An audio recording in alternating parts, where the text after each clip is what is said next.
Bonjour à tous et bienvenue sur le Rendez-vous Tech, l'émission qui explore et qui vous résume de manière compréhensible toute l'actualité tech, internet et gadgets. Bonjour à tous et bienvenue dans le Rendez-vous Tech où on vous résume toute l'actu tech, internet et gadgets toutes les semaines. Je suis là pour vous, avec vous, et je suis rejoint par des chroniqueurs d'une qualité incommensurable. Si vous essayez de la commensurer, eh bien vous n'y arriverez pas. Je suis Patrick Béja et aujourd'hui j'ai l'immense plaisir de recevoir, comme presque tous les mois, Cédric Ingrand. Comment ça va, Cédric Ingrand ? Ouais, on est d'accord, il y a mieux, mais c'est plus cher. Ça va très très bien, d'autant que je suis en vacances, donc c'est très détendu là. Ah, je ne savais pas. Je me disais, mais il est chez lui, c'est bizarre. En même temps, il a déménagé, il est sur Free en 10 gigabits, donc la qualité du son va être, elle aussi, incommensurable. C'est là que tu vois que la technologie a beaucoup Oula, évolué, alors, c'est-à-dire tu vois, on dit ça, et à l'instant, ça a coupé de partout. Donc, ça marchait très très bien jusqu'à maintenant. Non, mais c'est-à-dire que soudain, les problèmes de connexion que je peux avoir au bureau, par exemple, n'existent plus chez moi. Alors qu'avant, tu vois, l'état de l'art de la technologie, c'était le B2B, c'était les trucs qu'on vendait aux entreprises, et puis après, on vendait des trucs un peu dégradés au grand public, et c'est vrai que c'est de moins en moins le cas. C'est en plus 10 gigabits free, ça suffirait pour l'intégralité des bureaux de TF1. Je suis convaincu. Ouais, donc non, bon, peut-être pas. Non, peut-être non. pas. Quand tout le monde se met à regarder YouTube à la pause déjeuner, bien sûr, pas pendant le boulot, bien évidemment. ça devient compliqué. Tu es en vacances. Moi, je pars en vacances à la fin de la semaine, normalement. Bravo. Et merci. Et enfin, je reste à la maison, mais je vais essayer de ne plus travailler et de pas travailler du tout. Tu vois, ça va être. On va voir comment ça va se passer, mais ça fait au moins 5 ans, si ce n'est plus, que, comme je le disais dans les épisodes précédents, que j'ai pas eu de vacances. Donc là, ça va faire bizarre, et je me demande comment ça va se passer, et je me demande comment ça va se passer au bout du compte quand je vais revenir. Mais ne vous inquiétez pas, il y aura des émissions de grande qualité également qui seront diffusées pendant les vacances. J'ai préparé des épisodes spéciaux super intéressants, vous verrez ça, un petit peu inattendus. T'as pas juste repris des émissions tellement méritantes qu'elles méritaient d'être écoutées plusieurs fois. J'aurais pu faire ça, oui, remettre des épisodes, les rediffusions, c'est vrai ? Ah, mais c'est pas bête, en fait. Dans les podcasts, oui, même si les anciens... Même à la télé, moi j'ai fait pendant 13 ans des rediffusions l'été, tu prends les meilleures émissions de l'année, tu les rediffuses. Ah, pas bête, écoute, on va... Quitte à refaire une petite intro en disant, écoutez, celle-là, on a eu tellement peur que vous ayez pu la rater qu'on vous la remet. Et moi, comme un idiot, je me suis mis à bosser double les semaines d'avant pour préparer des émissions spéciales. Franchement, j'aurais pu recarter... Qui risquent en plus d'être invalidées par l'actualité d'une manière ou d'une autre, tu vois. Oh, ça, je crois pas. Je veux pas spoiler, mais j'ai pris des sujets qui sont un petit peu particuliers. Bon, genre, vous verrez aujourd'hui, ça. Qu'est-ce que la blockchain ? Tu vois, oui. Ouais, non, on avait fait déjà des épisodes sur ce genre de choses, mais là, c'est complètement... Allez, je vous en spoil un.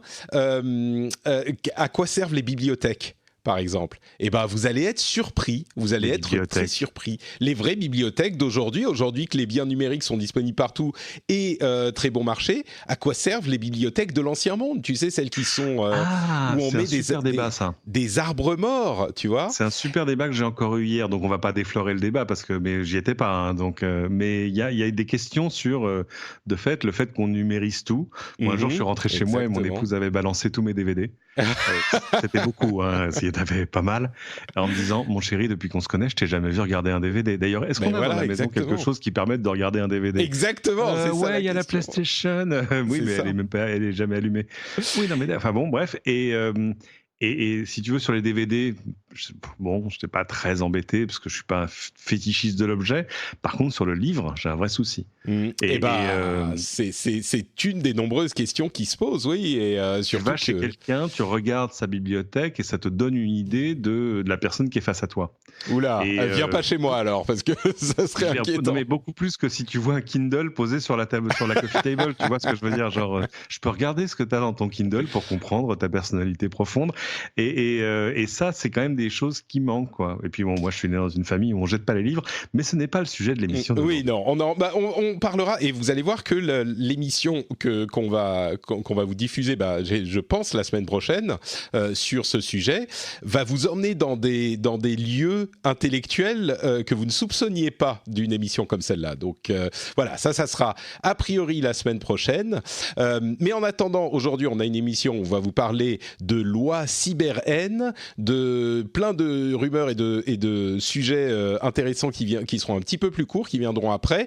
Avant ça, évidemment, je prends le temps de remercier Oba, Mathieu Bosque, Nicolas Péritaz, Samuel Ballet, Dr Cox et Thierry Labire. Qu'ont-ils en commun, tous ces gens de grande qualité ?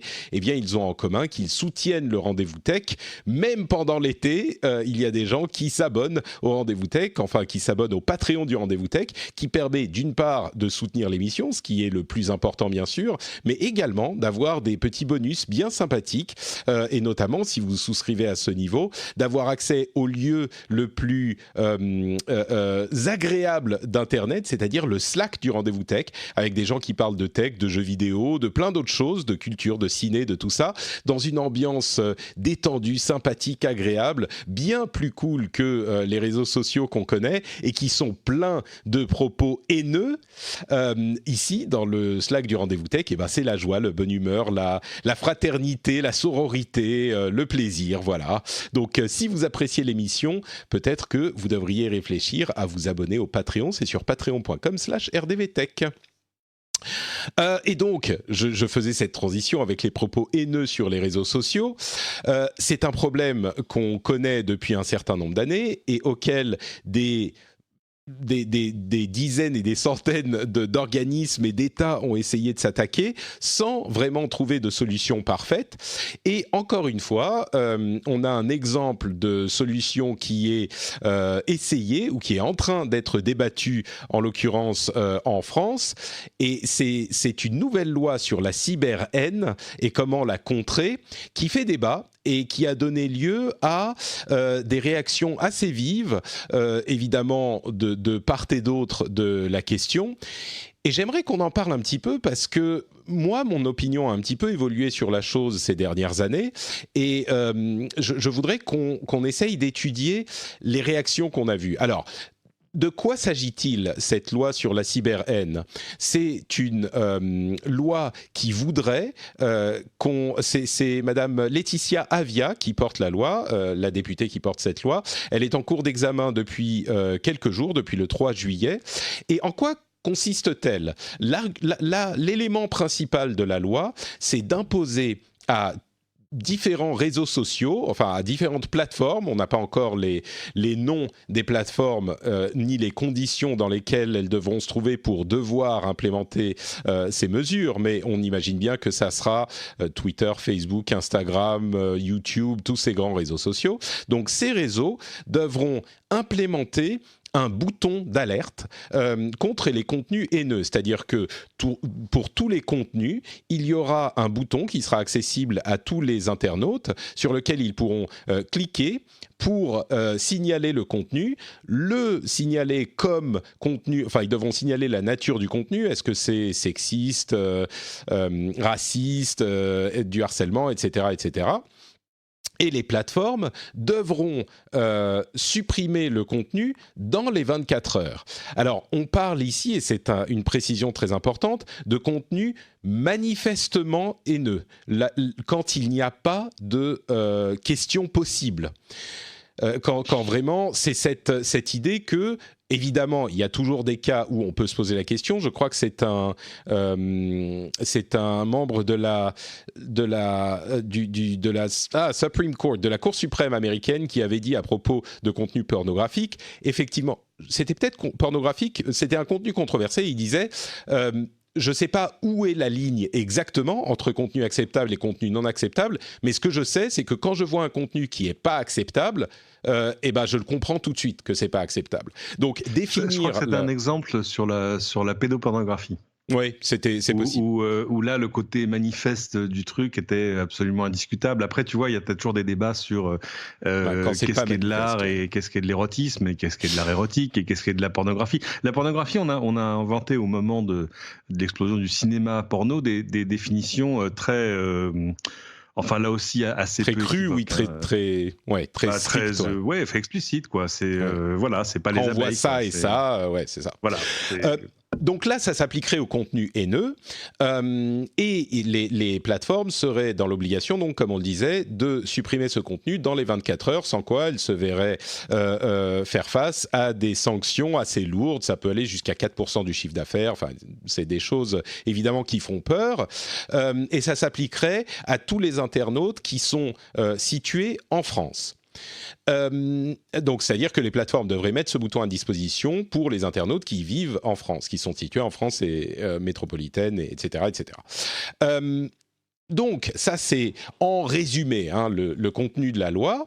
À côté de ça, il y a évidemment des critiques qui ont été exprimées contre la loi. Il y a d'une part...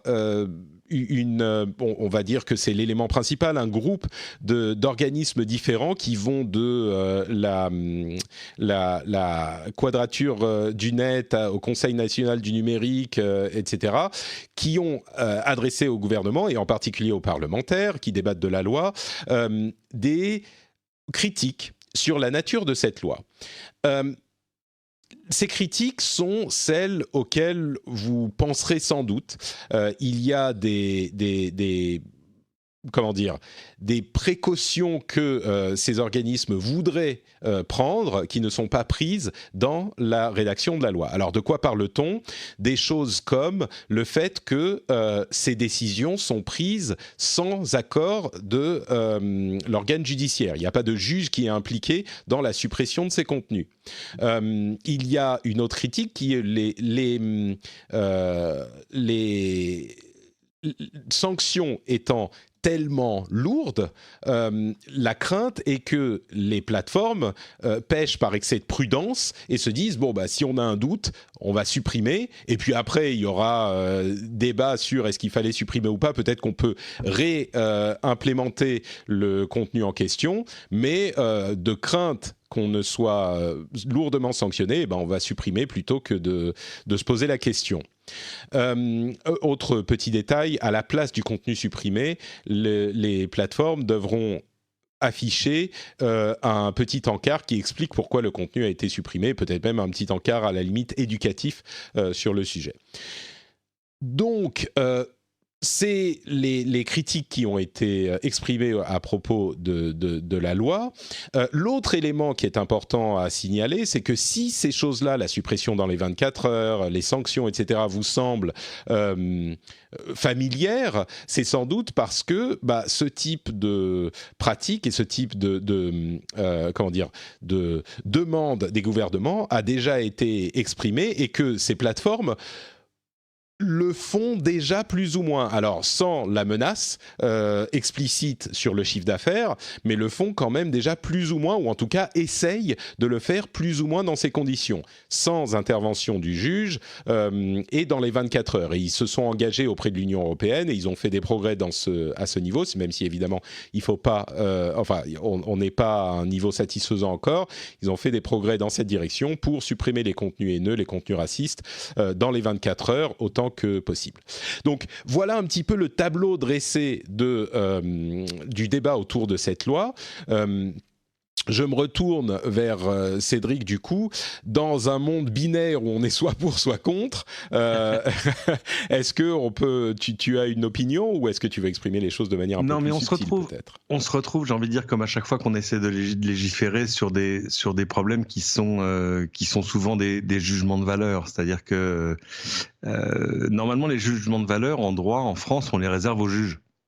Parce qu'évidemment, il faut peser le pour, le contre. Il y a parfois des cas qui sont borderline. C'est-à-dire que qu'est-ce qui relève Enfin, tu vois, il y a des choses qui peuvent relever, je sais pas, de l'humour, de la satire, et que certains peuvent trouver terriblement offensifs.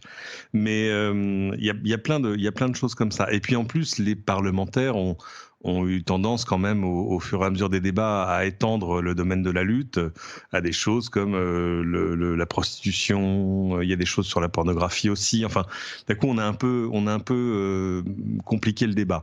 Mais je comprends les objections du Conseil national du numérique. C'est des gens sérieux, hein, ce ne sont pas de dangereux anarchistes. Mais sur l'absence du juge et sur le fait que, évidemment, les sanctions sont telles que les plateformes vont pas prendre de risques au nom de la liberté d'expression d'un internaute à la fois. C'est-à-dire que c'est un peu comme si tout à coup on te disait, bah écoute, avoir trop bu, tout à coup, ce sera plus juste 3 points sur ton permis, ce sera 5 ans de prison ou 10 ans de prison. Bah la troisième bière, tu vas longtemps hésiter quand même. Hein, tu vas peut-être plutôt pêcher du côté de la prudence. Et là aussi, les sanctions sont telles que et ce qu'on impose comme temps de réaction aux plateformes font que, évidemment, la crainte, c'est quand même que la balance penche du côté de la censure. Alors de fait, le texte dit attention, hein, on ne parle là que de choses qui sont manifestement illégales. Eh oui, mais le manifestement, il est dans l'œil de celui qui regarde.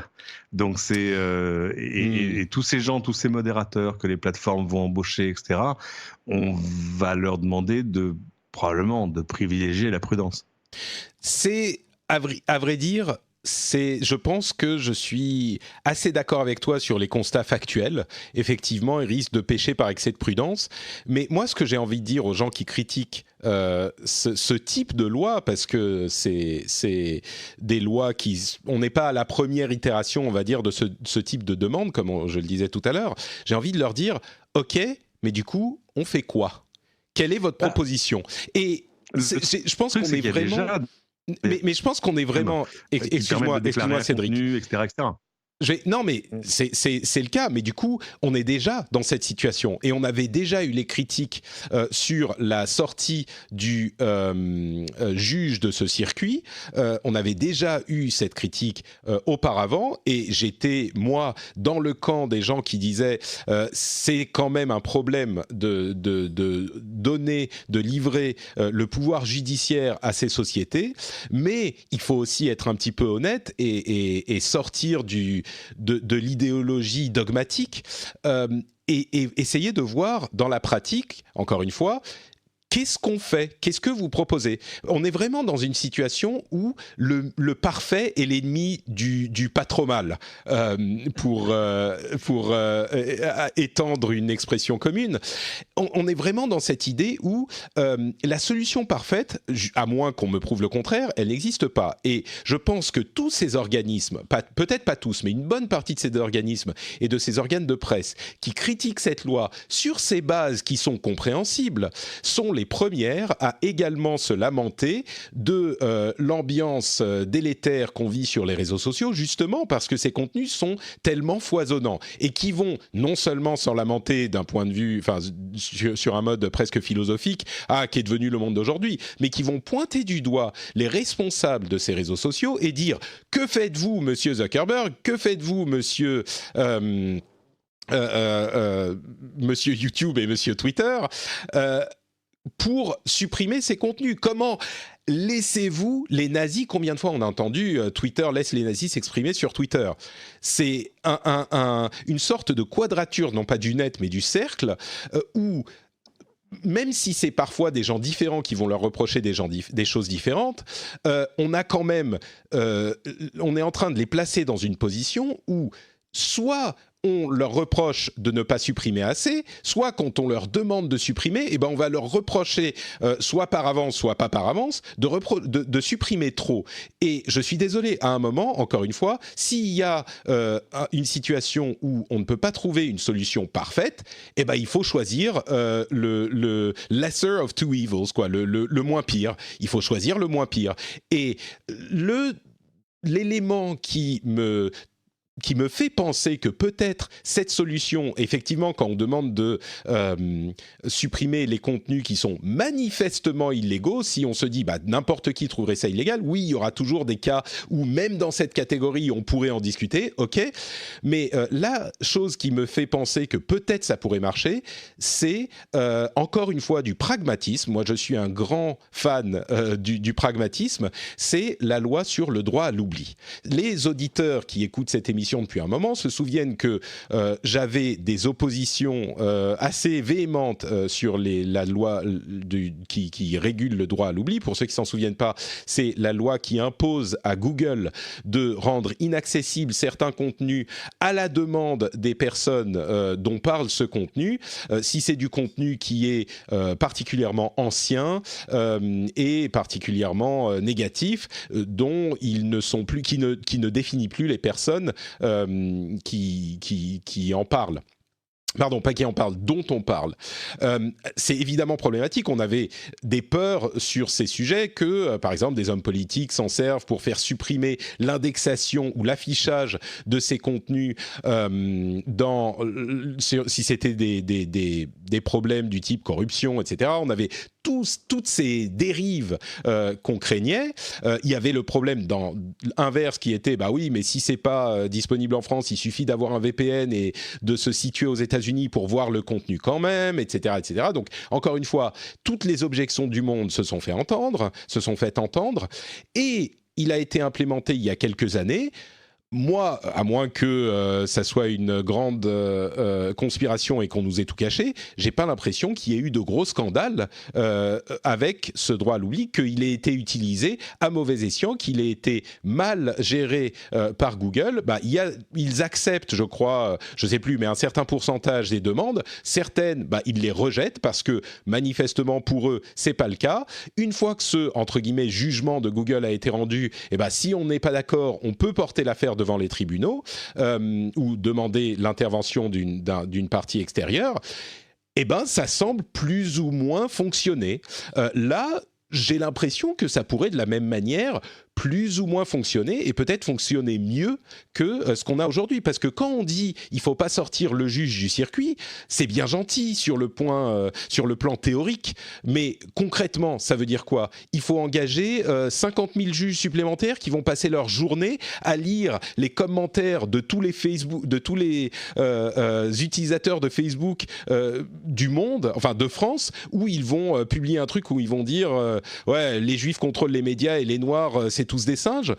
Soyons sérieux un instant. Il faut avoir un certain niveau de pragmatisme et voir comment traiter le problème tel qu'il se présente, pas tel qu'on aimerait que la réalité soit. Donc, je ne sais pas si cette solution est la meilleure, je ne sais même pas si elle est vraiment bonne, mais toutes les critiques pas toutes les critiques, mais certaines critiques qu'on en fait, moi, me paraissent motivées par une théorie qui est belle, mais qui à un moment doit s'adapter à la pratique aussi. Est-ce que je te convainc un petit peu ou t'es toujours Oui, oui, mais c'est-à-dire qu'on bute toujours sur des choses qui sont en fait des grands principes, sur le fait que ce sont des choses que normalement on laisse toujours à l'appréciation d'un juge.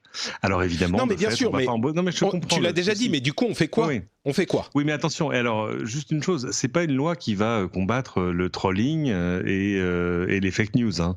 Non, bien sûr. On parle de haine. Oui, tout à fait. C'est pas quelque chose qui va soudain résoudre tous les problèmes qu'on a sur les réseaux sociaux. Mais là, uniquement les messages haineux. Et c'est vrai que incitation à la haine raciale.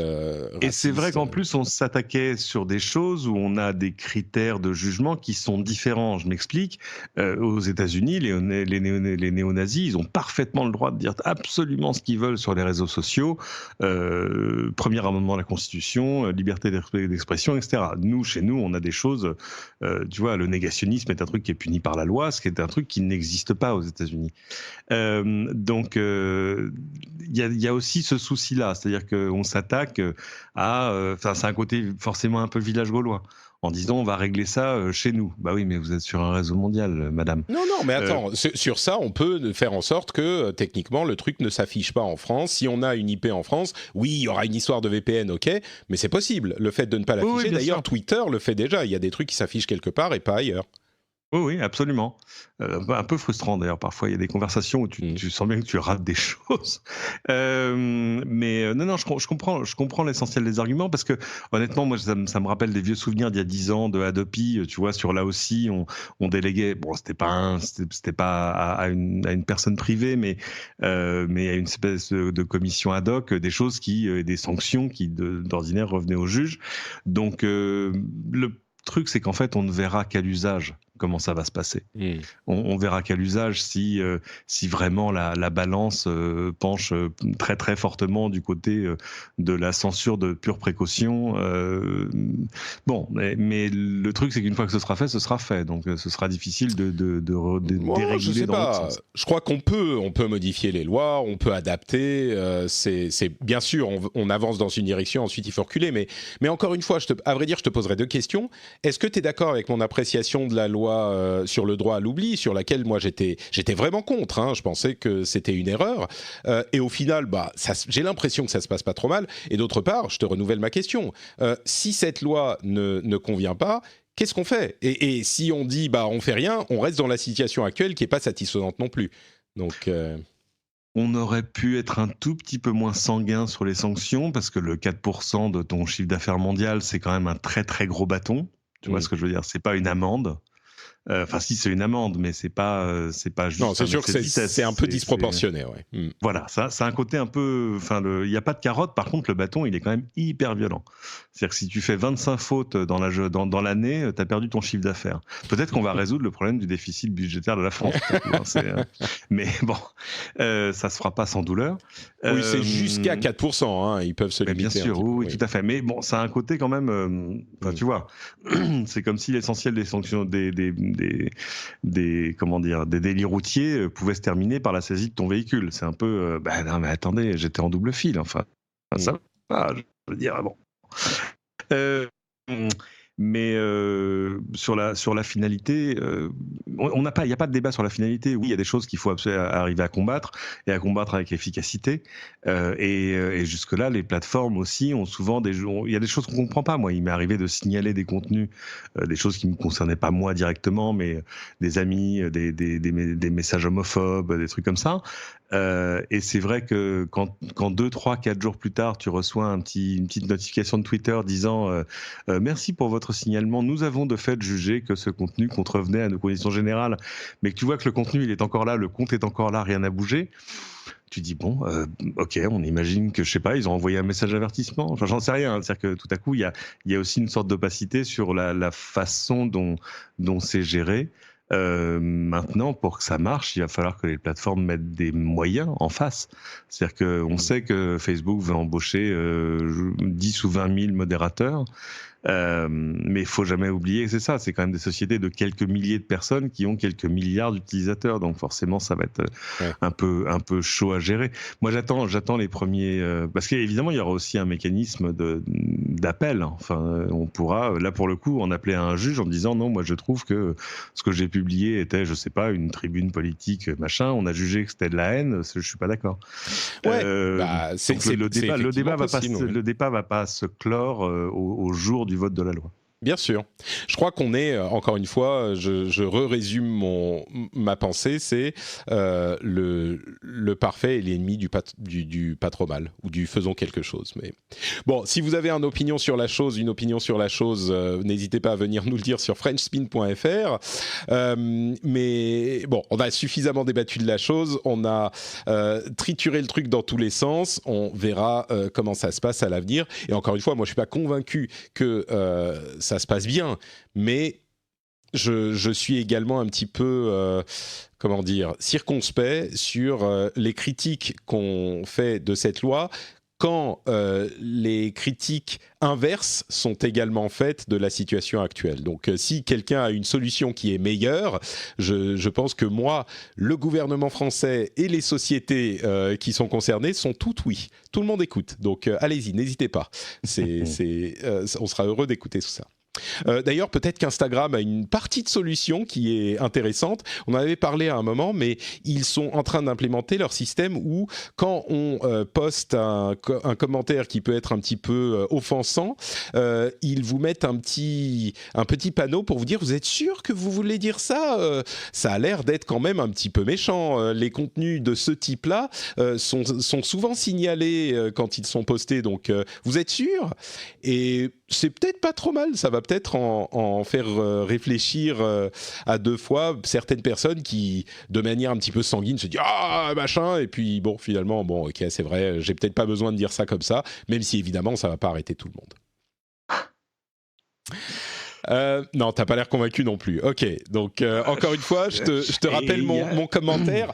Quelle est la solution? Mais bon. Ah, mais j'ai pas dit qu'il y avait pas de solution. C'est ça le problème. Le problème, c'est qu'on n'a pas de solution mondiale.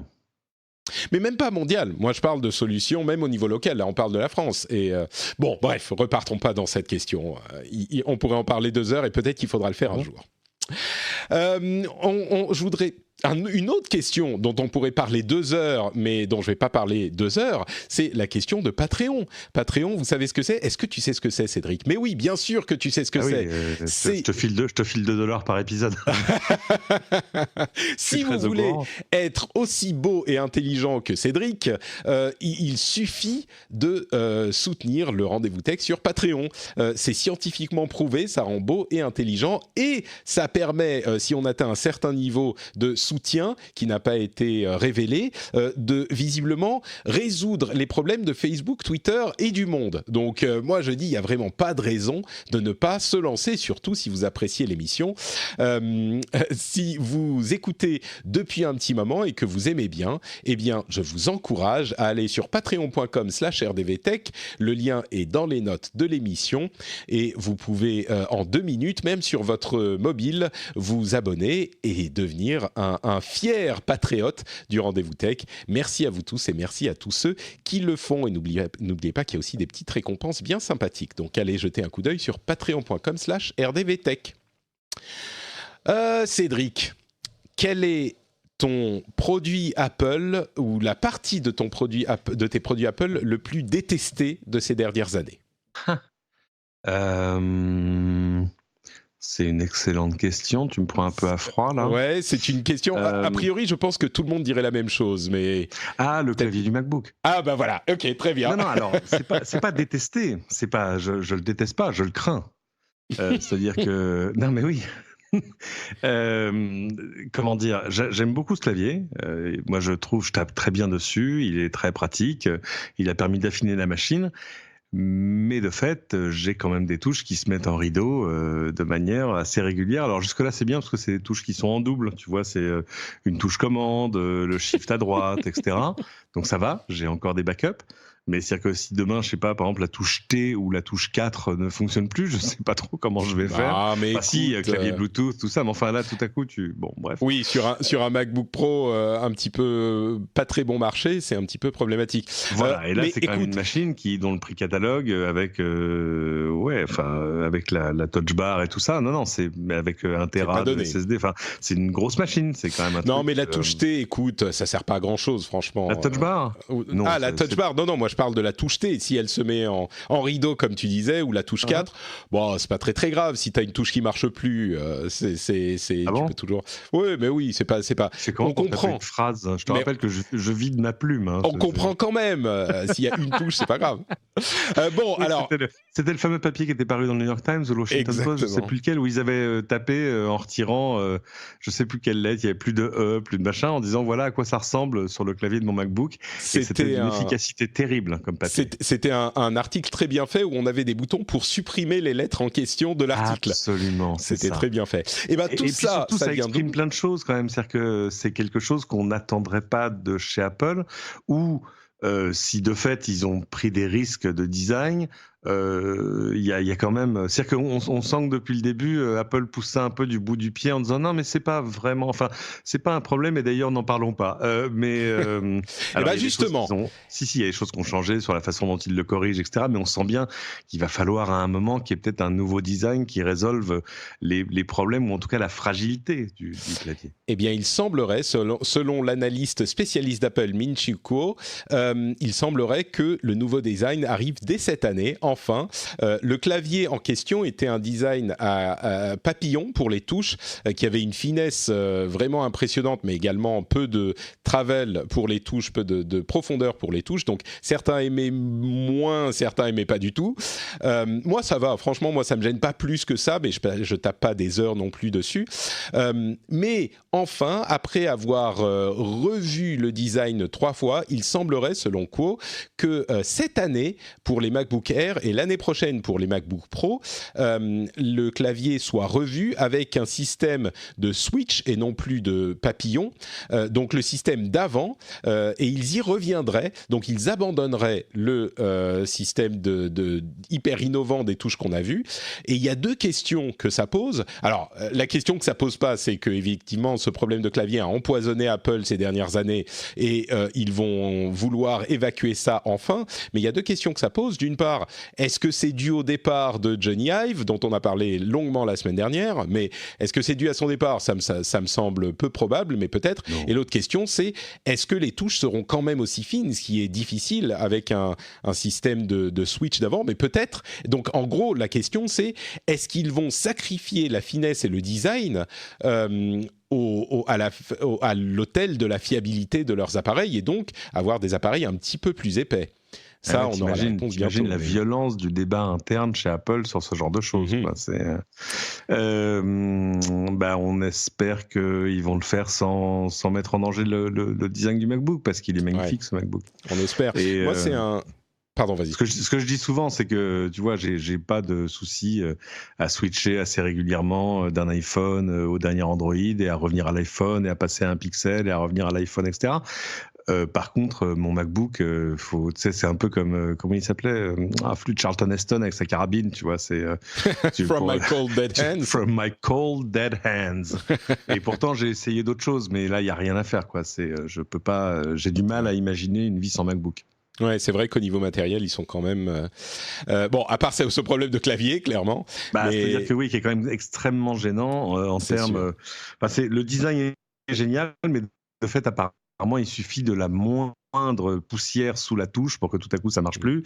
Et puis ça met l'accent sur plein de trucs qui sont très Apple, c'est-à-dire le défaut de réparabilité. C'est-à-dire que avant, sur un MacBook, tu avais une touche qui marchait plus. Bon, déjà tu pouvais faire sauter le truc pour aller nettoyer en dessous, remettre. Bon, ça fonctionnait. Mais en cas de problème, tu pouvais changer une touche. Là, c'est fini. Même changer le clavier, c'est compliqué. Dans la pratique, apparemment, c'est... Même pour eux, dans les Apple Store, c'est compliqué. C'est ça qui est...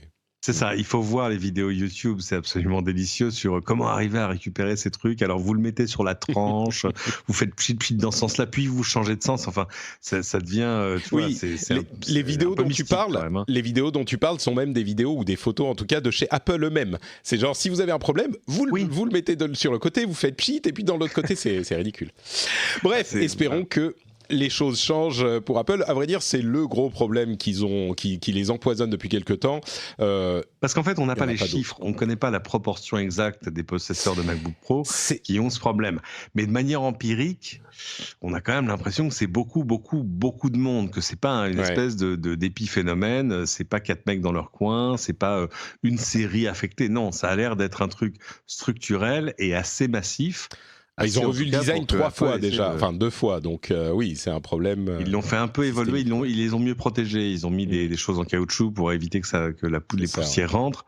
Apparemment, c'est pas totalement assez, mais c'est pour ça que quand tu dis il faut que ça change, en fait non, on se retrouve comme des possesseurs d'Apple, qu'on a envie que ça change, mais on n'a pas envie que ça change. Oui, réparer ce problème, mais touchez pas au reste. C'est ça. Bon, un problème qui est visiblement enfin réparé, même si on n'a pas la date de sortie, c'est le Galaxy Fold, le téléphone pliable de Samsung. Selon c'est le président, je crois, oui c'est ça, DJ Ko, il a dit la semaine dernière que le problème de la petite, du petit film plastique qui provoquait des gros soucis avec le téléphone, même qui le rendait inopérationnel, a été corrigé. Ils ne savent pas encore quand ils vont le sortir, on imagine peut-être la rentrée. Mais donc le Galaxy Fold va arriver peut-être, il semble avoir corrigé le problème. On l'espère, mais c'est la saga qui continue. Peut-être bientôt. Et là aussi, c'est pas un problème de design, c'est un problème de fragilité. Mais peut-être que ça leur a permis d'avancer sur 2-3 autres choses. C'est un téléphone séduisant, hein. C'est un truc, ça donne envie. Le travail qui était fait sur Android autour, etc., est pas mal. Mais c'est vrai que tout à coup, surtout vu le coût, tu hésites à acheter quelque chose dont tout le monde t'a crié sur les toits jusque-là que c'est hyper fragile. Ah bah là, c'est sûr qu'ils vont avoir une opération intéressante à faire au niveau communication quand ils vont finalement le ressortir. Ils vont devoir l'envoyer à tous les youtubeurs et journalistes qui ont eu des problèmes avec et leur dire allez-y, testez-le autant que vous voulez, c'est bon, ça va plus poser de problème, parce que sinon la question restera jusqu'à la fin des temps sur cet appareil. Bah surtout là, il y aura un sticker disant non, ceci n'est pas un film plastique protecteur qu'il faut que vous retiriez. Ouais. Les trottinettes à Paris, on vous en parle depuis quelques mois. Figurez-vous que les choses commencent enfin à se calmer un petit peu, puisque sur les 11 ou 12 services existants de trottinettes électriques en free floating, en partage, il semblerait, selon Numérama, que 7 d'entre eux soient désormais plus ou moins inopérationnels.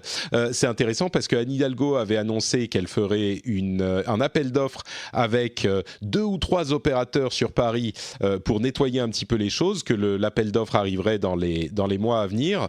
Il semblerait que cette effervescence du début soit en train de se calmer un petit peu, puisque quand on voit les tests qui ont été faits, c'est édifiant. Il y a effectivement 7 de ces services qui n'ont quasiment plus de véhicules, voire plus du tout de véhicules, enfin de trottinettes disponibles sur Paris. Donc les choses vont peut-être faut enfin dire que arriver. C'est souvent ceux qui étaient déjà les plus petits qui sont partis. Bien sûr. C'est-à-dire qu'il reste Lime, il reste Bird, il reste après il y en a mais qui étaient un peu plus qui étaient un peu en phase de démarrage. Il y en a, j'ai vu dans la liste des gens que je savais pas qui c'était. Ouais. C'était un petit peu l'Eldorado, ce truc, quoi. Oui, c'est ça. Ça avait un côté il faut absolument faire des trottinettes. Mais ce qui est dans la scène, donc forcément ça pose souci. Ce qui est bien, c'est que quand il y en a moins, il y a moins d'interlocuteurs et on peut s'assurer que c'est des gens plus sérieux avec un appel d'offres de la ville. On va pouvoir, ça va peut-être enfin être un petit peu moins le foutoir, et ça donne également, je pense, une sorte de modèle aux autres sociétés, aux autres villes, pour voir, une fois qu'on aura un petit peu défriché les choses à Paris, aux autres villes pour voir comment gérer les choses. Et d'ailleurs, d'autres villes sont en train ont déjà pris le même type de mesures. Donc voilà, la saga des trottinettes, c'est pas qu'elle touche à sa fin, mais c'est qu'elle est peut-être en train de rentrer dans le droit chemin, on va dire. C'est un peu curieux. Moi, le plus surprenant, c'est quand même c'était le mois dernier, c'est il n'y a pas 6 semaines que Usain Bolt était à Paris pour lancer son service de trottinette à lui. Et aujourd'hui, elles ont quasiment disparu. Il en reste 5. Enfin, tu comprends pas. C'est-à-dire que des gens qui sont en phase de lancement se laissent normalement un peu de temps quand même pour que ça accroche. Ouais, mais il faut avouer que là, c'était tellement le foutoir. Ça me paraît pas étrange que certaines se disent ok, on est déjà. Mais c'est un assez bel exemple ou une assez belle illustration de ce qui se passe quand un nouveau marché s'établit. Et c'est le cas dans le cas des systèmes d'exploitation, de tout type de plateforme. Souvent, il y a la place pour 2 ou 3 acteurs. C'est la même chose pour les téléphones mobiles, pour plein de choses. Et c'est pour ça qu'il y a une telle précipitation. Si on réussit à se faire son trou dans les débuts de ces nouveaux espaces à conquérir, on peut devenir l'un des 2 ou 3 acteurs majeurs. Mais si on rate le train, eh ben c'est foutu, c'est pas forcément la peine d'insister. Donc, à mon avis, ces sociétés ont voulu se lancer, et là, ils se rendent compte que à Paris, ça va être compliqué avec l'appel d'offres, etc. Donc, ils essayent de se concentrer peut-être sur d'autres villes dans lesquelles ils sont présents, ou carrément, ils lâchent l'affaire pour les plus petites sociétés. Mais ça illustre parfaitement ce qui se passe dans tous ces marchés nouveaux qui s'ouvrent et où il y a plein d'entrants qui entrent en compétition. C'était la même chose, même dans le cas des téléphones mobiles. Quand Apple est arrivé avec l'iPhone, on a bien sûr Android qui a survécu, mais il y avait Windows Phone, c'était le plus visible. Il y avait des tentatives de Nokia, plein de... j'ai oublié les noms. Enfin, il y avait Jolla, il y en avait plein d'autres. Ah oui. Les téléphones Mozilla, et c'est des trucs où à la fin, il reste 1 ou 2 acteurs et c'est tout. Et c'est pour ça que la ruelle vers l'or au début est tellement... Ouais, mais on sent quand même qu'il y a des gens qui se sont un peu fait plaisir à essayer de faire monter les valorisations de leur petite start-up, etc. Et en déployant, tu vois, genre 10 trottinettes à Paris. Ça veut dire quoi, 10 trottinettes? Enfin, ça n'a pas de sens. Si ça aurait un sens, si justement on était face à... si par exemple la ville devenait l'opératrice d'une sorte de plateforme unifiée. Un peu comme, je sais pas, moi je suis toujours fasciné par les taxis à Berlin. À Berlin, les taxis, il y a une centrale de taxis, c'est le truc à l'ancienne où tu appelles, mais il y a aussi une app et tout ça, où tous les taxis sont connectés, les indépendants, les sociétés, etc., etc. Et c'est merveilleux parce que tu sais que tu auras toujours le taxi le plus proche, pas juste celui de la société ou du service que tu as appelé. Accessoirement, chez eux, le compteur démarre quand tu poses tes fesses sur la banquette, c'est quand même sympa. Et voilà, dans cette optique-là, parce qu'en plus, c'est ça quand même que la ville a demandé aux opérateurs de plateformes de trottinettes, c'est de leur donner par exemple les localisations pour arriver à voir comment se passe le trafic. Alors, il y en a qui renaclent parce qu'évidemment, c'est aussi un peu le trésor de guerre parce qu'elles ne communiquent pas sur le nombre exact de trottinettes, l'organisation de où est-ce qu'elles les déploient, où est-ce qu'elles les replacent, etc. C'est aussi, il y a aussi un peu de secret sauce là-dedans. Mais la ville dit oui, non, enfin vous êtes gentil, mais ça, c'est des infos que nous, en tant que ville, il faut qu'on ait. Et donc tout ça va être centralisé, ce qui est pas mal. Microsoft a implémenté une nouvelle mise à jour de son application Your Phone de Windows 10 qui permet aux utilisateurs d'Android d'envoyer des messages depuis leur PC. Ça fonctionne de manière assez intéressante. La mise à jour devrait être en train de se terminer maintenant. Vous mettez une app sur votre Android. Il y a aussi l'app pour iPhone, mais forcément, vu que l'iPhone est plus fermé, elle ne fait pas grand-chose. Mais sur Android, ça vous indique quand vous avez un message, et si vous recevez un message sur WhatsApp par exemple, vous cliquez sur la mise à jour dans Windows 10, ça vous ouvre une fenêtre où ça vous affiche l'écran de votre Android, et vous pouvez du coup rapidement taper une réponse dans l'application WhatsApp sur votre téléphone Android qui s'affiche sur votre téléphone Windows. Donc ça vous fait en fait un moyen de contrôler vos applications Android sur votre appareil Windows dans le cadre des messageries qui est le plus utile, je pense, ou en tout cas l'un des plus utiles. Peut-être que ça pourra être étendu à d'autres choses après. L'application fait aussi des choses pour les photos, etc. Mais je trouve ça assez malin, et je suis pour le coup un petit peu déçu que ça marche pas avec les iPhones, évidemment, si c'est normal. Mais... Normal. Il y a 4 pirates au Parlement européen. Il y a, ce sont des, est-ce que je me trompe, c'est des Tchèques que je dis, oui c'est ça. Il y a 3 Tchèques et un Allemand, je crois. Et il y a donc, ils vont faire partie de différents comités. J'ai un petit peu du mal à imaginer ce que ça va influencer d'avoir 4 membres du Parti pirate ou des partis pirates au Parlement européen. Évidemment, c'est pas grand-chose, mais ils vont siéger dans des commissions. Marcel Koladja est vice-président du Parlement, donc c'est quand même une position importante. Bon, je le signale sans vraiment savoir ce que ça va pouvoir influencer concrètement, mais je sais pas, peut-être que toi, Cédric, tu as une idée un peu plus précise de ce que ça va... À 4 eurodéputés du Parti pirate, ça va pas révolutionner le monde de demain, mais par contre, ça va leur donner une voix. Et puis, sur des sujets où ils ont des choses à porter et une expertise plus particulière, ça va peut-être donner des débats intéressants. Et le fait qu'ils arrivent à siéger dans des commissions, là aussi, peut faire évoluer des choses. On rappelle, hein, les grands combats du Parti pirate, c'est tout ce qui tient à l'extension du copyright, il y a plein de choses. Maintenant, c'est amusant parce que dans l'ensemble, c'est des gens assez propres sur eux, tu vois ce que je veux dire, c'est pas l'idée que tu as d'un eurodéputé pirate. C'est un peu ce que serait chez nous la quadrature du net si ça devenait un parti politique.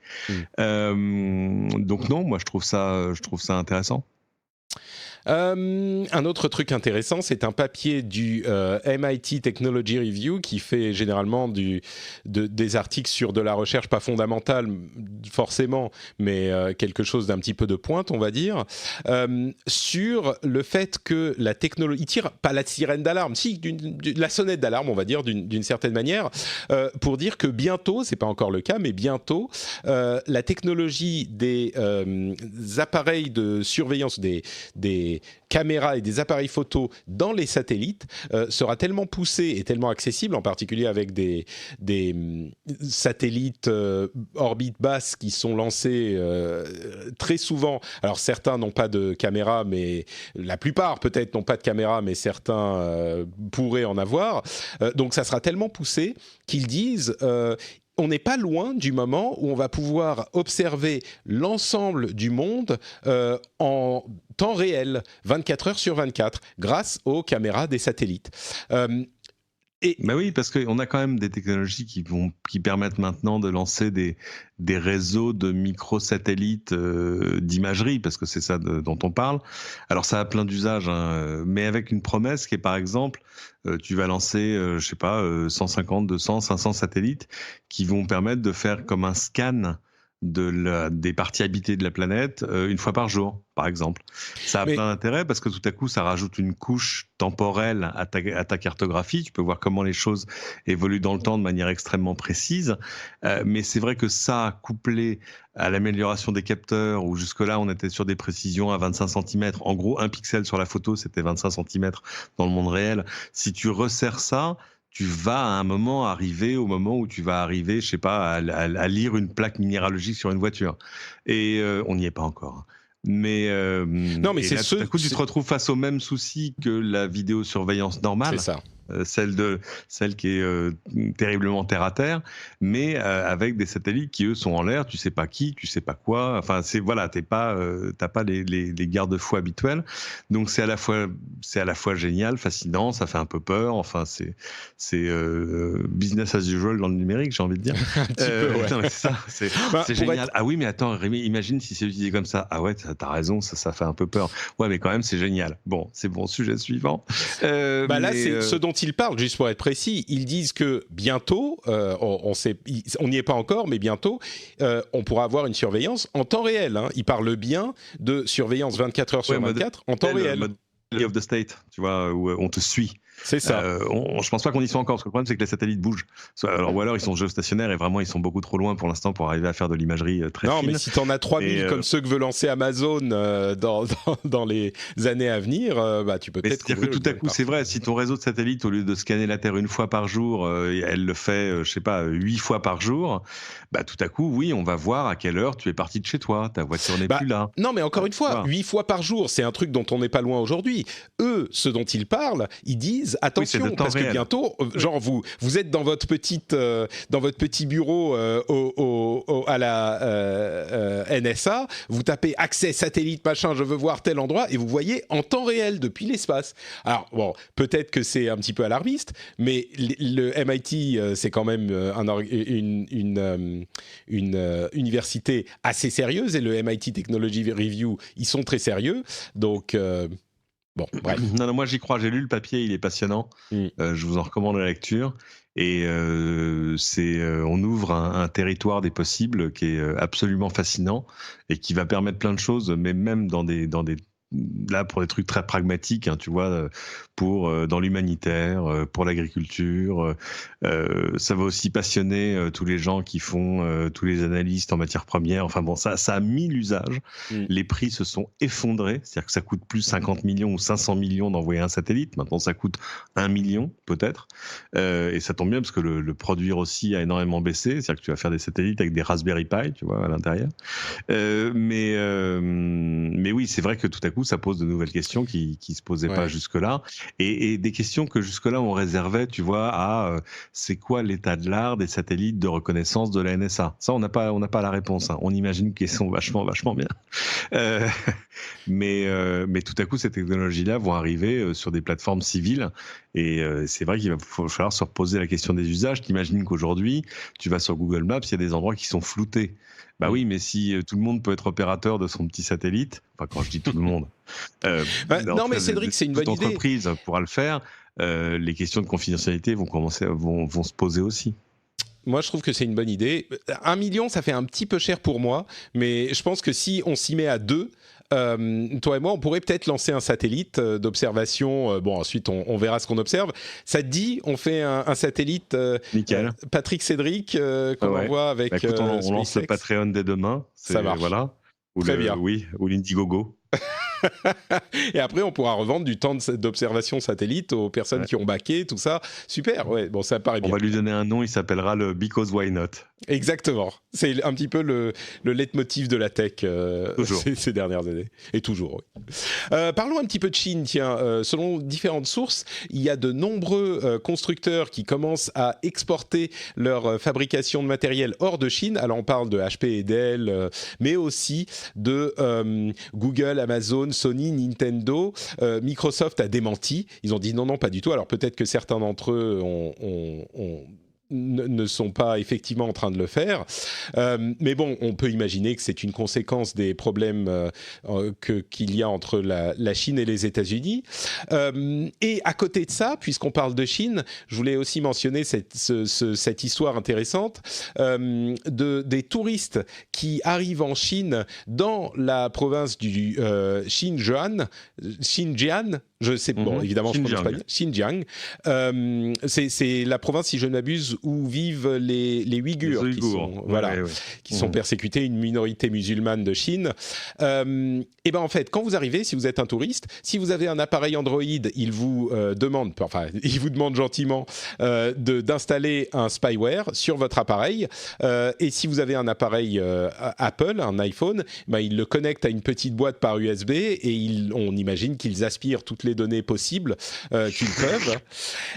Mais pour Android, bah, vous gardez le spyware dessus et il continue à faire ce qu'il fait. Ça télécharge tous les textes, ça regarde tous les textes, tous les calendriers, les appels téléphoniques, etc.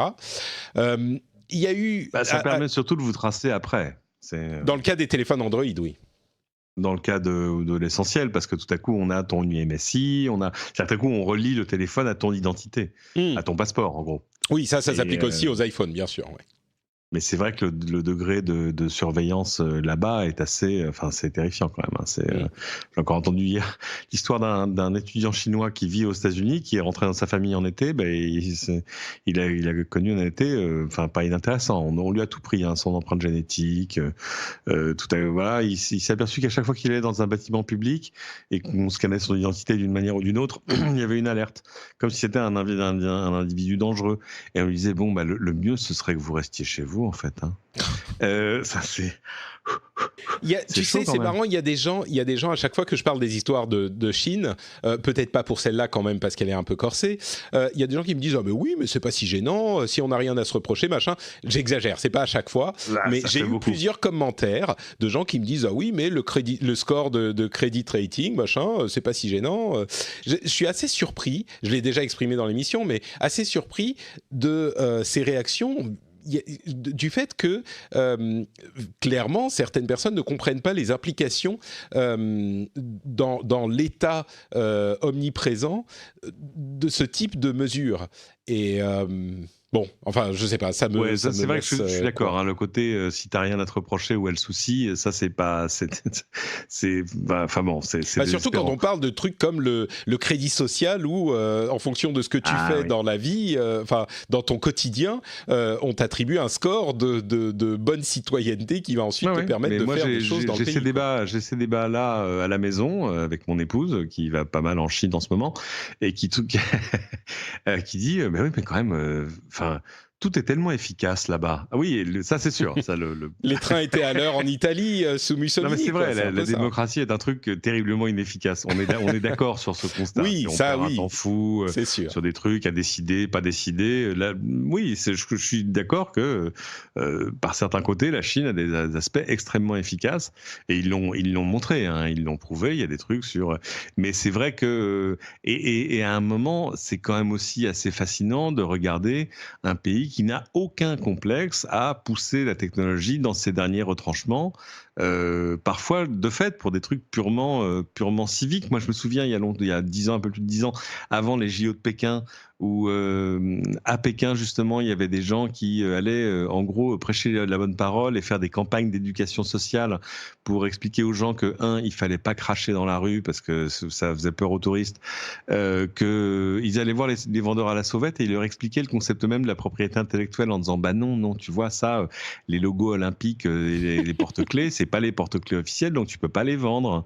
Et les gens, il y en avait des gens qui ne comprenaient pas en disant mais je comprends pas, je les ai achetés légalement dans une imprimerie. Oui, mais non, mais on ne se comprend pas. Donc il y a des choses que je peux comprendre. Le côté, tu vois, à Shanghai, tu traverses en dehors des clous, la caméra t'a chopé, elle met ta tête sur un grand écran et elle donne ton nom si elle t'a reconnu, en disant c'est pas bien. Bon, ça c'est pas mal. Ça, à la limite, j'aimerais. Tu sais, c'est un peu comme sur les autoroutes avec les trucs qui disent attention, la plaque HV 512 PR, vous roulez trop vite. Mais voilà, ça c'est ce qu'on fait nous. Eux, ils font directement. Patrick Béja, attention, il faut traverser au rouge. À la limite, traverser au rouge, ok, peut-être on pourrait en discuter. Moi, ce qui me gênerait encore plus, ou ce qui me gênerait vraiment, c'est si ça garde quelque part dans une base de données, Patrick Béja a traversé 3 fois au rouge et donc il a un score de crédit social déduit de 10 points et donc il peut pas prendre le train aujourd'hui. Voilà. Bon. Mais là aussi, c'est juste, tu vois, c'est juste aller au cran du dessus. Ouais, Parce qu'une ouais, fois que ouais. tu l'as fait, une fois que tu l'as détecté, le stocker est quelque chose de trivial. Et puis, tu as des C'est sûr. identifiants uniques, un peu comme le numéro de Mais, sécu chez nous. Donc, finalement, pourquoi tu stockes pas ça? Peut-être que c'est intéressant. Peut-être qu'on mais va c'est pour ça s'apercevoir que qu'on tu le fais a... tous les jours. Et Oui, qu'à un oui, moment, c'est il va sûr. falloir te sanctionner. Mais c'est pour ça Voilà. qu'on a la CNIL et qu'on a des lois, parce que ça, c'est des choses qui sont déjà possibles aujourd'hui. C'est pas des avancées technologiques folles. Il y a des choses qui seraient déjà possibles, mais c'est pour ça justement qu'on a des lois et des organismes qui régulent ces choses-là et qui s'assurent qu'on fait pas n'importe quoi avec les outils qu'on a, autant que possible. Donc, C'est ça. Nous, bon. on a fait RGPD. Ça a pris un temps fou. On verra. Peut-être que c'est pas parfaitement efficace. Ouais. Et c'est vrai que chez eux, RGPD, ça aurait pris 2 semaines. C'est sûr, c'est vrai. Donc, Non, non, bon, là, parfait. effectivement. J'ai aucune objection sur l'efficacité. Après, c'est vrai que sur la façon de faire et les buts recherchés, bon. Mais il Il y faut a jamais plus de oublier que discussions. tu es quand même dans un pays de plus d'1 milliard d'âmes avec je sais plus combien, 8 ou 10 ethnies différentes. Euh, et, euh, et je pense, avec l'âge, je commence à me poser la question de savoir, et c'est très sérieux, hein, si la démocratie est un principe applicable à tous et partout. Bah, J'aimerais bien que ça le ce qui, soit, ce qui est sûr, c'est qu'en Chine, mais à un effectivement, moment, bah, il y a de quoi se poser la question, en tout cas. Moi aussi, j'aimerais bien que ça le soit, mais c'est vrai que dans certains pays et dans certaines cultures où le collectif est plus important que l'individuel, la question se pose de manière très sérieuse, quoi. Et il se pose. Alors, est-ce que ouais. c'est un manque d'habitude, un manque d'éducation, éducation au sens, ils n'ont pas l'habitude, ils connaissent pas, donc c'est difficile de juger. C'est bon. Là, on part sur des questions qui sont plus vraiment Non, tech. mais moi, Mais... je disais l'analyse d'un sinologue renommé, mais dont le nom m'échappe à cet instant précis, qui disait, ben oui, enfin, la grande crainte, en fait, des Chinois, et elle n'est pas nouvelle, hein, c'est la balkanisation. C'est que tout à coup, Ils les vont aller ethnies vivre à deviennent. Levallois. Pardon ? Ils vont aller Non, vivre à Levallois ? pas ce Balkany-là. Ah, d'accord, ok. C'est excellent, je la ressortirai. Merci. Non, mais c'est-à-dire que tout à coup, c'est-à-dire que les ethnies, les 3 ethnies altaïques du Xinjiang disent non, mais on va faire notre propre territoire en autonomie. Qu'en gros, il reste les Han. Et puis que tous les autres, chacun de leur côté, disent non, mais attendez, c'est bon, moi finalement je suis plutôt d'extraction coréenne, donc je vais faire ma zone autonome. Enfin, tu vois ce que je veux dire. Et ça, pour eux, c'est évidemment impensable. Et je sais pas ce qui se passerait si on était dans une démocratie pure et parfaite. Donc, moi, je suis toujours d'accord avec Churchill. C'est la démocratie est le pire des systèmes, à l'exception de tous les autres. Eh bien, écoute, c'est sur cette citation que... je vais quand même mentionner cette dernière news de recherche pour le coup fondamentale. Dans le New Scientist, il y a un papier sur des chercheurs qui ont réussi à stocker une image, un thumbnail, donc un tout petit, sur des molécules plus petites qu'une molécule d'ADN, wow. Et qui ont réussi à récupérer avec 99% de justesse ces informations. Alors 99% quand tu veux faire de l'informatique, c'est pas assez. De fiabilité, pardon, oui. C'est vraiment pas assez. Si tu regardes Netflix et qu'il y a 1% de paquets défectueux, ça va être très très long pour voir la nouvelle saison de Stranger Things. Mais oui, mais donc on arrive à un état, bon là c'est encore une fois de la recherche pour le coup fondamentale, enfin pas fondamentale, mais de l'application très un tout début de recherche appliquée, ouais. Mais ça fait longtemps qu'on nous dit qu'on va stocker on va stocker des données sur le principe des fils, des strands, des fils d'ADN, quoi. Et justement pour arriver à stocker beaucoup plus en fait c'est une question de densité de stockage. Et ouais, c'est passionnant. Donc on y arrive dans quelques années, on aura peut-être tout ça, peut-être pas dans nos ordinateurs, ça servira peut-être au stockage long terme, ce genre de choses, mais... Parce que d'ailleurs, le stockage, c'est un autre sujet qui serait intéressant. Comment stocker des choses pour les garder sur des centaines ou des milliers d'années, sachant que nos CD et nos DVD des années 80-90 commencent déjà à être illisibles, pas parce qu'on n'a plus de CD et de lecteurs de DVD, ce qui est un autre problème, mais parce que physiquement, ils se dégradent. Jusqu'à maintenant, on stockait, je crois, sur des disques en métal, peut-être en or, je ne sais plus. Peut-être pas en or, ça m'a l'air fragile, mais des disques en métal, ça pouvait être une solution pour ça. Mais bon, en même temps, les molécules, je suis pas sûr que ça soit utilisable sur le très long terme aussi. Elles se dégradent peut-être avec les rayonnements stellaires qui traversent la planète. Je sais pas. Bref, dans tous les cas, on peut maintenant faire ce genre de choses, envisager ce genre de choses, et c'est surprenant et assez excitant. Ça, ce serait un bon sujet de hors-série du Rendez-vous Tech à passer pendant les vacances. Aller voir des spécialistes de l'archivage long terme et leur faire expliquer la difficulté de leur métier, justement sur le choix du média. Qu'est-ce qu'on arrivera encore ? Combien de temps ça dure ? Est-ce qu'on aura encore les machines pour le lire, etc. C'est un vrai problème passionnant et qui touche plein de gens. Tu peux aller à l'INA, tu peux aller. Il y a plein de gens qui justement eux veulent arriver à figer des données sur un support pour l'éternité ou presque, ou pour quelque chose tendant vers l'éternité. Et c'est c'est-à-dire qu'au fur et à mesure où on a simplifié le stockage, densifié le stockage et où les prix se sont effondrés, il y a des problèmes qu'on n'a pas encore vraiment réussi à résoudre. Bon, peut-être pour l'année prochaine, on y pensera. Voilà pour cet épisode du Rendez-vous Tech. Merci à vous tous de nous avoir écoutés. Comme je le disais, à partir de la semaine prochaine, ça sera pas moi, enfin si, ça sera moi, mais moi du passé qui sera là dans le futur, avec un épisode spécial. Et puis il y aura des invités qui vont animer l'émission, et puis d'autres épisodes spéciaux. Et je reviendrai en août pour reprendre le contrôle de l'émission qui, j'espère, enfin je suis sûr, aura continué dans sa voie de manière absolument inattaquable. Et d'ici là, peut-être que vous pourrez aller également suivre Cédric et moi sur les réseaux sociaux. Cédric, si les gens veulent te suivre, où est-ce que tu es ? Cédric sur Twitter. Là, je suis en vacances, donc si vous voulez me revoir sur LCI, il va falloir attendre le 27 juillet, je crois. Et mon compte Twitter est assez calme en ce moment parce que j'ai déménagé, je suis en plein travaux, donc j'ai un peu la tête ailleurs, mais ça m'empêche pas de retweeter les choses intelligentes qu'écrivent les autres. Super. Et donc pour ma part, c'est NotePatrick sur Twitter, Facebook et Instagram. N'oubliez pas Instagram sur lequel je partage des trucs sympathiques. Et pendant les vacances, peut-être que j'utiliserai un peu moins Twitter et un peu plus Instagram. Donc c'est NotePatrick, c'est toujours la même chose partout. C'est facile à trouver. Et bien sûr, patreon.com/rdvtech pour soutenir l'émission. Si vous souhaitez faire en sorte que l'émission soit le meilleur qu'elle puisse être, c'est très simple. Vous pouvez la soutenir financièrement. On vous remercie de nous avoir écoutés. Je vous souhaite à vous tous également de bonnes vacances et je vous retrouve en vrai, moi-même en réel et pas du passé ou du futur. Courant août, je reviendrai et je serai très heureux de vous retrouver. Ça va faire bizarre de ne pas faire d'émission pendant presque un mois. Ça va être assez étrange. Mais bon, j'espère que je survivrai et que je reviendrai plus fort que jamais. Je vous fais des grosses bises et à très bientôt. Ciao, ciao.